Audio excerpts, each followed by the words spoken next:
And welcome back to Love Your Food. This week we have a super simple and quick one for you for this coconut ice cream, which is actually cream-free. It is basically nice cream. Now before we get started, I'd like to remind everyone that we have an affiliate link with Chef's Temp. If you need a kitchen thermometer or meat probe, please check out the link in the description below and use code LOVEYOURFOOD on checkout for 15% off your order.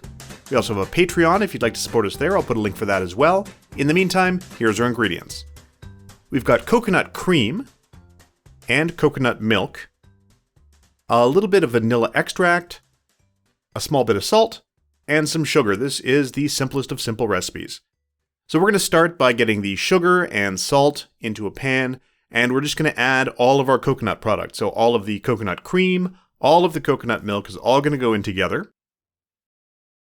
And we really just want to bring this up to temperature. There's no egg, there's no dairy in this at all. It's all going to be held together by the fat in the coconut cream, the coconut oil in the coconut cream, and the coconut milk.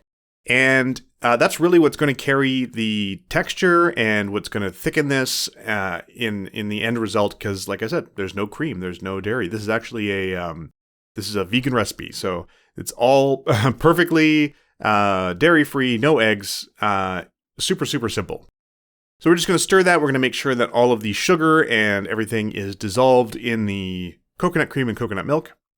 Now we're not going to add the vanilla until a little bit later, but you can see here some steam rising off of that, some bubbles coming to the surface. So we just want this to simmer for a little while. We don't want to cook it for too long, and then we're going to take that off the heat. Once it's cooled down closer to room temp, we are going to add in our vanilla extract. You don't want to add that in while it's cooking because vanilla's a little bit delicate.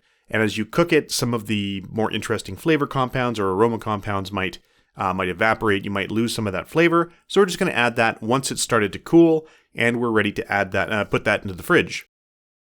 So we're going to put that in the fridge overnight. We want this to be cold when we add it to our little ice cream maker. So we have one of those little manual ones with the insert that you put in the freezer and the little hand crank. If you have an automated ice cream maker, you can use that for this instead. Now, we made enough to do this twice, and it sat in the insert just a little too long, so it froze a bit, but it was fine. We just got it going, and once you get that going, you just give it a slow stir, and it's going to make all those nice ice crystals in there that's going to give you the texture you want. Now, because of all the fat in the coconut cream, this comes out super smooth and really silky once it's frozen. We got it pretty close to where we wanted texture-wise in here, but these hand unit ones that have the insert that you put in the freezer don't stay frozen forever. So really, to finish it off, we're just going to pop this into the freezer. So we're going to take it out of here and pop it into some just deli containers that we had. And this is going to go into the freezer until it gets a little bit firmer than it was. And if you overfreeze this, it is going to become hard. It's going to be more like a premium ice cream. It's not going to be one of those little light and airy, fluffy ice creams. It is going to be quite dense if you make it in this manner with these little hand crank units and then put it in the freezer as we did. But again, because of all the fat in the coconut cream, it does come out very nice and smooth. And as it cools down a little bit closer to, or rather as it warms back up to ice cream temperature instead of that deep freeze temperature, the texture is amazing. It's very smooth.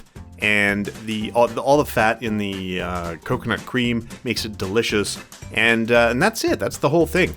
We hope you'll give this one a try. If you like this recipe, please do like and subscribe. And if you have any recipes you'd like to see Chef Caleb try on the channel, please let us know in the comments below.